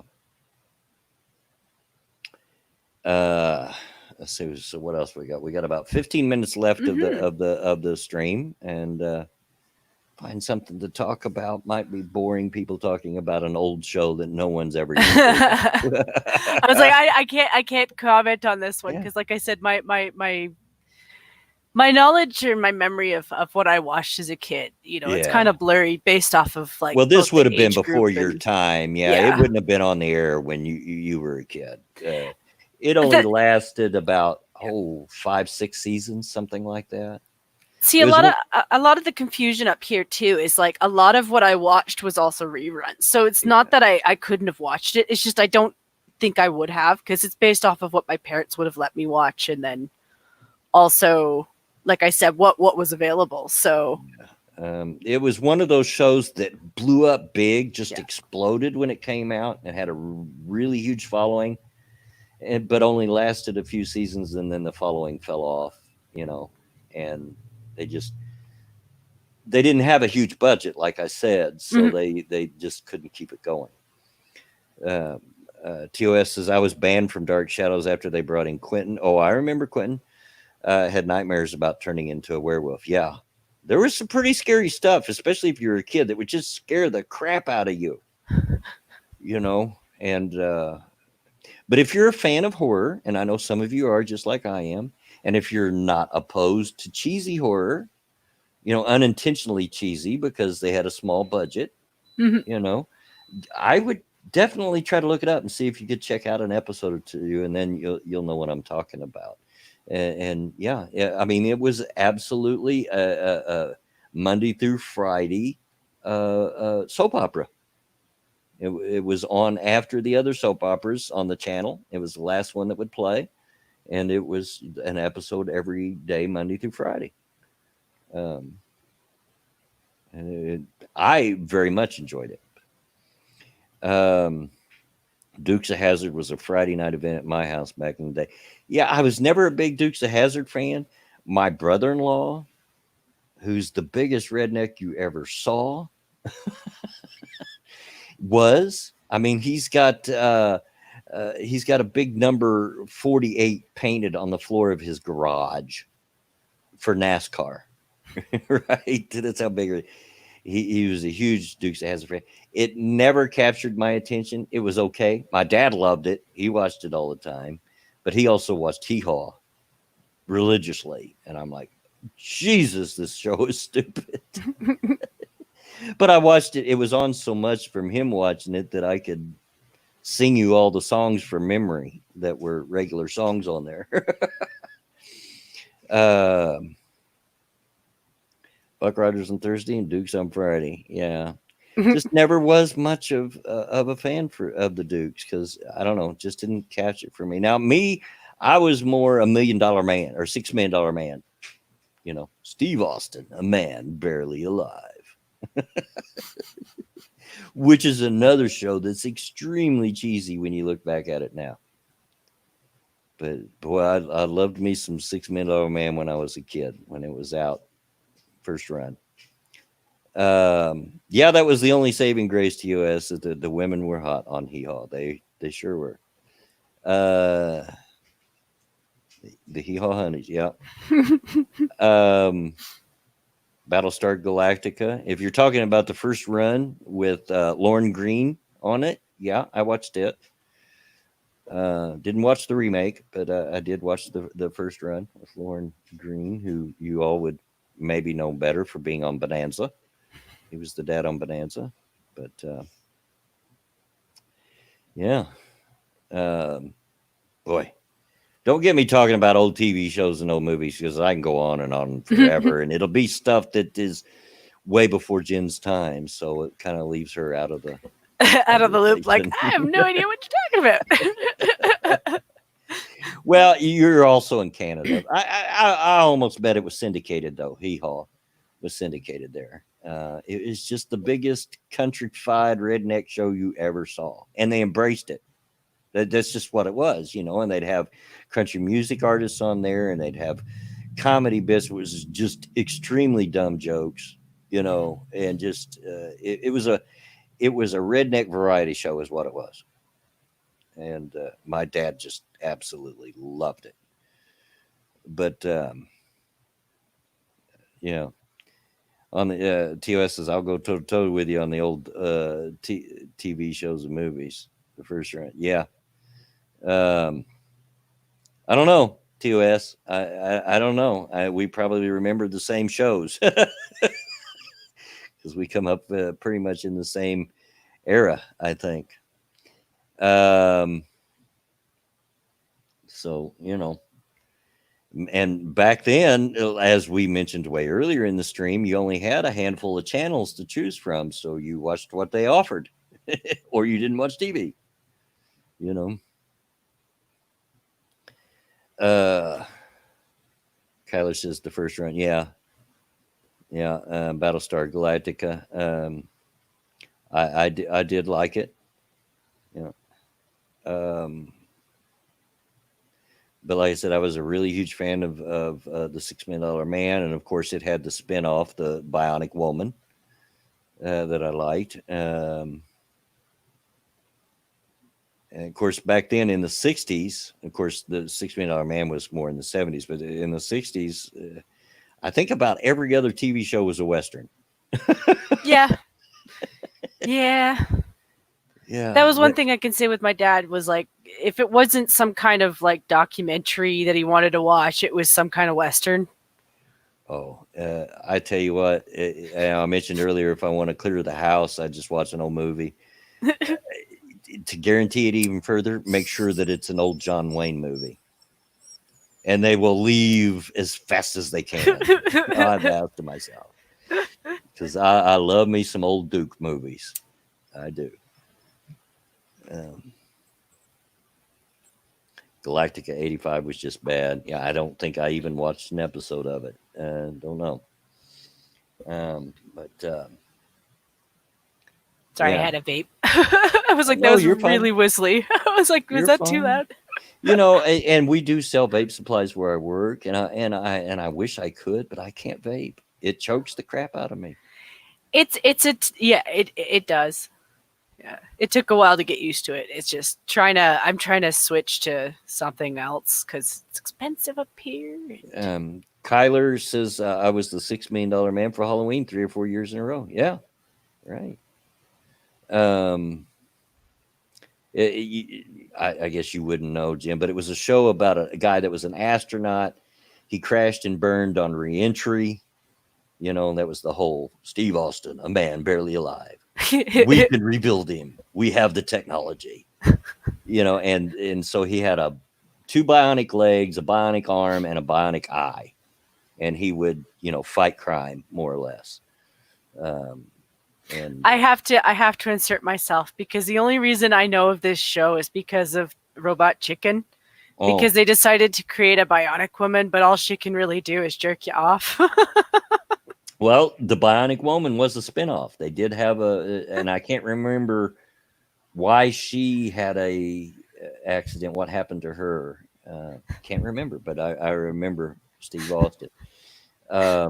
Sorry, Robot Um, Chicken took a lot of things, and I mean I enjoyed it, but it was John not Connor appropriate. says, "Laugh out loud, Billy. You forgot the Wild Wild West." Oh, I could never forget the Wild Wild West. That was one of my absolute favorite shows, and I would watch it to this day if I had it on DVD. I absolutely loved the old Wild Wild West.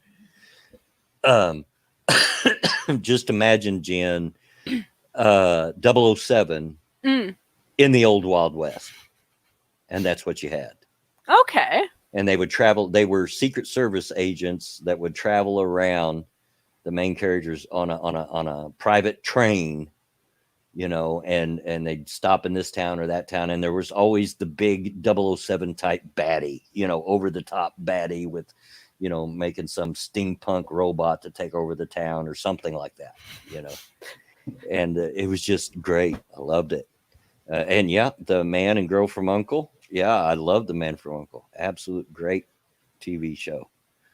Um, all you need is this parachute accident for the Bionic Woman. Might have been because wasn't she like a tennis pro or something? And then that happened, and they had to replace some of her parts with bionic parts, and then she become a hero. Lindsay Wagner was Jamie Summers, right? And I know who played the $6 million man, but I can't think of his name right. He played Heath on Big Valley. That's the only thing I can think of. He played Heath on Big Valley. He also done a show called about a stuntman.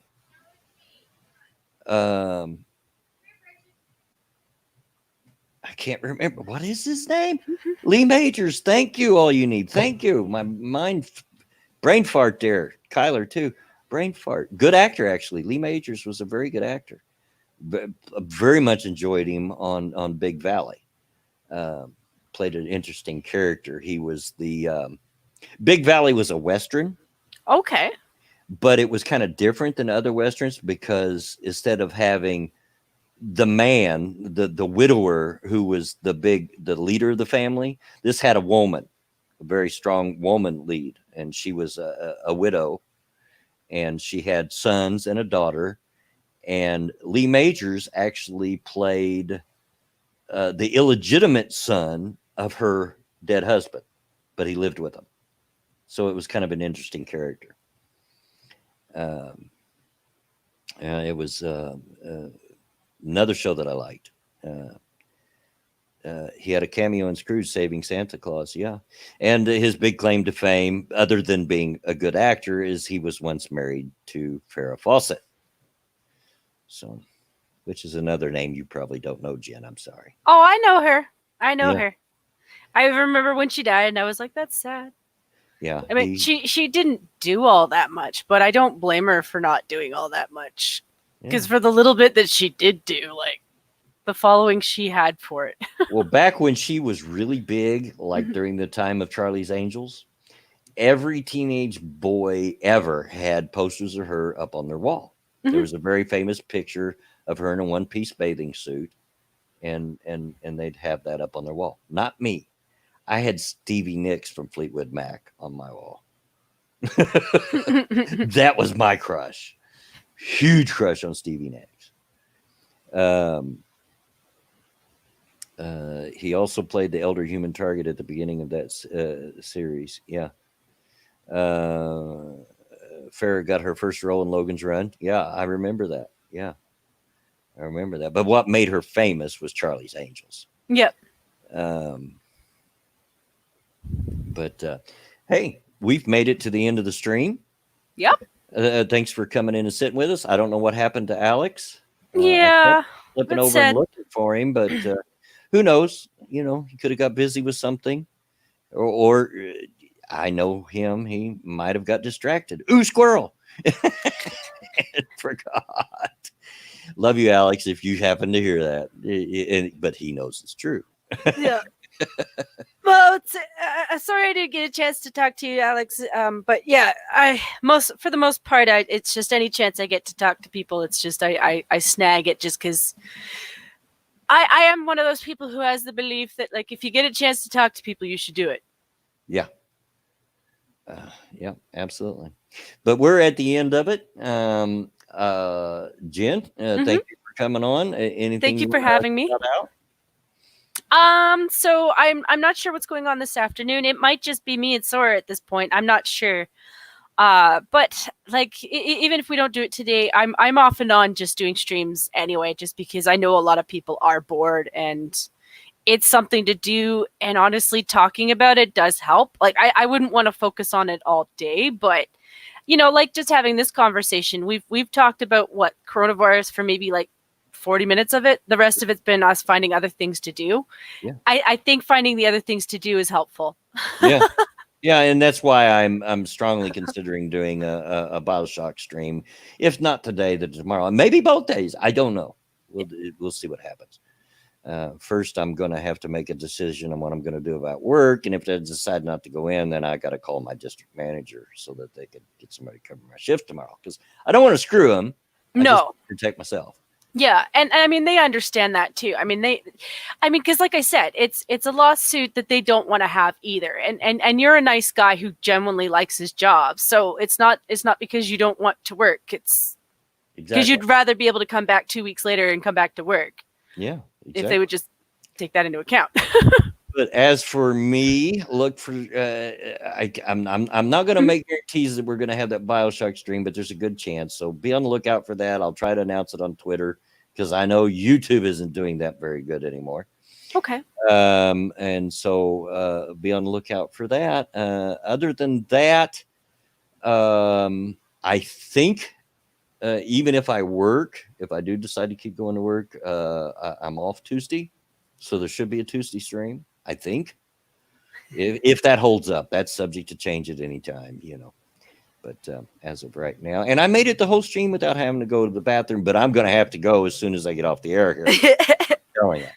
But yeah, thanks everybody for coming out. Thanks for spending part of your Saturday, because there's a lot of things you could have done instead of spending it with me, you know. And I'm always honored that you find me interesting enough, and my guests and the things that we say to come spend some time with us. It does. It blows my mind. Always does. But I'm going to get out of here. So as always, get out of my yard.